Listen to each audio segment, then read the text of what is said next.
Let me say something that might annoy a few people. Flagships are a scam. Not for everyone, but for 90% of you, they're not worth the money. And if you're going to spend $1,000 to buy something where all you're going to do is scroll on Instagram, reply messages on WhatsApp, and watch my beautiful face on YouTube, then this video is for you. Now, I know some of you are wondering, Tino, what's going on? This is not TikTok. We're used to you giving us those 2 minute 3 minute videos and you're done. But to be honest with you, I didn't have the freedom to ramble. And you guys know me, I love rambling. I can do 10 minutes, 15 minutes of just pure rambling. And that's why I'm here. Of course, some of you are going to say, Tino, we still want you to get to the point. Well, today's point is flagships are a scam. Why do people buy flagships? Every year, Apple, Samsung, Huawei, Xiaomi release new devices. Oh, it's the latest iPhone. It's got a new camera. It's got Apple Intelligence. It's got Galaxy AI. It's got 200 times zoom.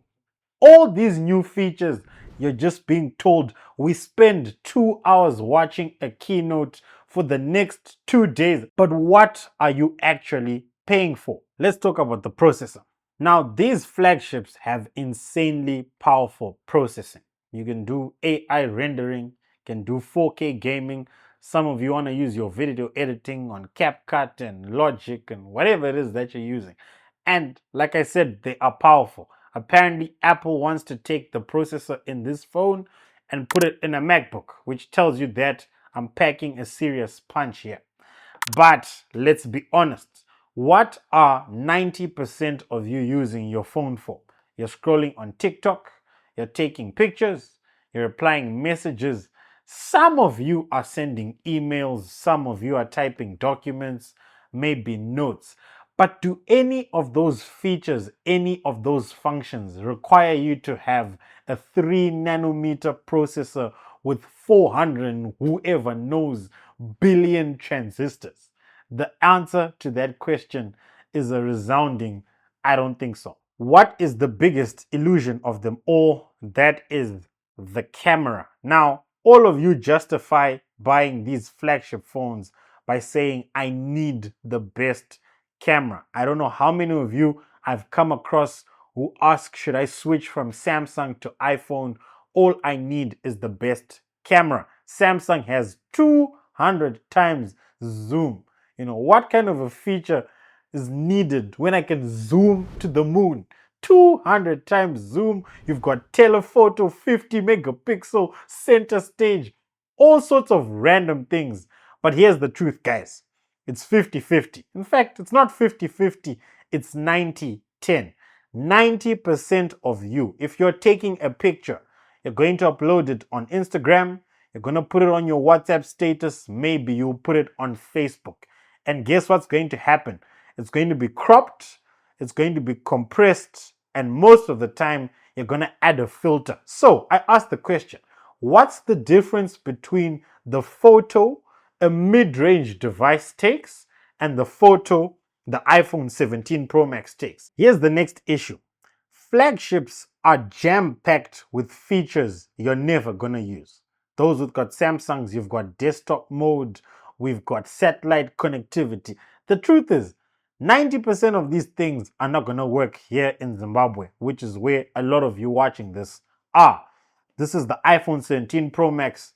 On the 16 series, they got the camera control. Now, let's be honest.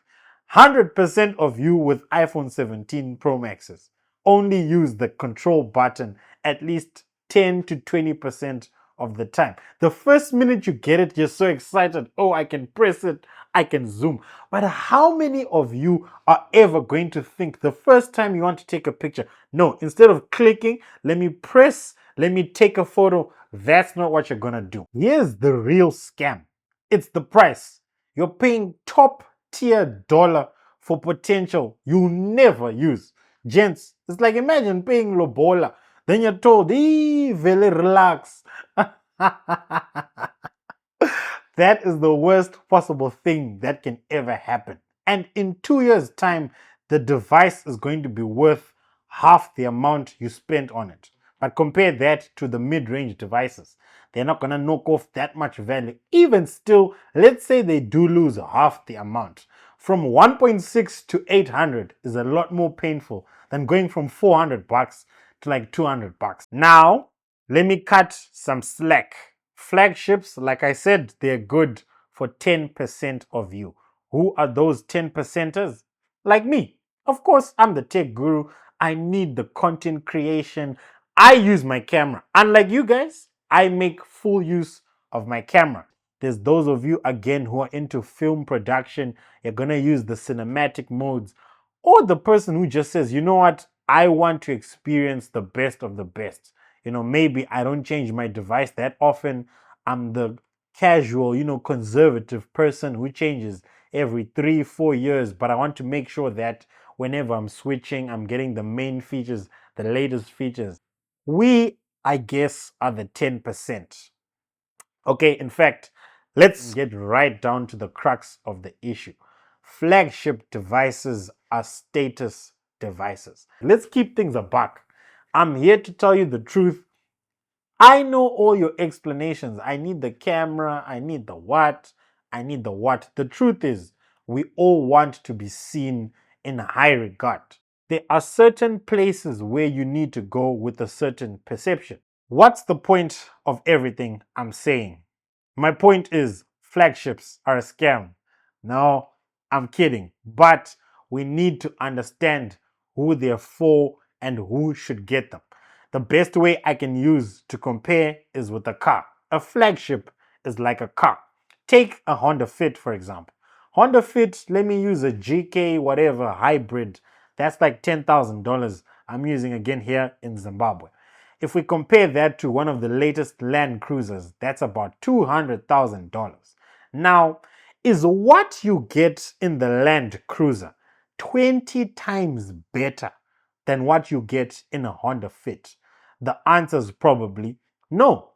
If the goal of a car is to go from point A to point B, then the Honda Fit does so at a much more efficient rate. At the end of the day, 100 kilometers per hour is 100 kilometers per hour regardless of the car that you're using.